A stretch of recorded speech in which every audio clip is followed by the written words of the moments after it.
Hi community of awesome, I'm Ava J and this is Bookish Pixie. So one of the most frequent contacts I get from writers who see me either through YouTube or Twitter or my blog is writers who tell me they're self-publishing because they don't want to lose their creative control and have the publishers change their story from what they want it to be. And I'm kind of concerned with the frequency that I get these messages because that's not a thing. What I mean is, if you traditionally publish, no publisher or editor is going to go into your book and start changing things without your say-so. So since there seems to be some confusion around this, let's talk about your rights when you traditionally publish. I'm going to make an assumption here, and the assumption going forward in this vlog is we're talking about writers who have agents, because when you traditionally publish, it is really difficult to do so without an agent, and in fact, you can't even submit your work to a bunch of the big publishers without an agent. And it's a good thing to have an agent because along with other things, a good agent is going to help you navigate the confusing waters of what your rights are when publishing. A good agent will also negotiate with publishers to get the best contract possible for their client. So that includes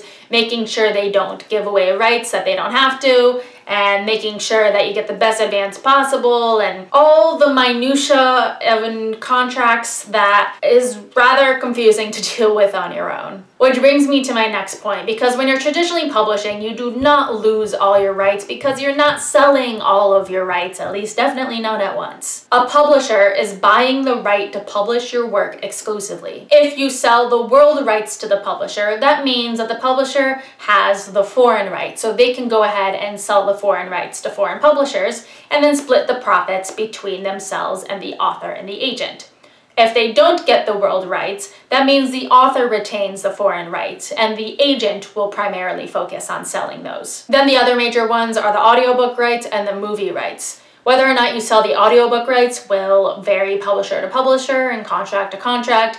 The movie rights generally stay with the author because the publisher doesn't need that, and that's for the author and agent to figure out. And part of an agent's job is to sell those secondary rights, and that can be a big source of income for writers. So all of that is to say, those are rights that you consider selling or not selling when you traditionally publish, but you don't give up your creative control. When an author works with an editor, you work to achieve this vision of the book that you share. An author and an editor work together through the publishing process. It's not like the editor comes in and just takes over and starts changing things. The editor will make suggestions, and then the author will consider the suggestions, and then the author will do whatever revisions they want based off of those suggestions, and then the editor will give them more feedback, and it's this back and forth dialogue. It's not one person taking over. Before an author signs a publishing contract, they're going to know up front what major changes the editor wants to make.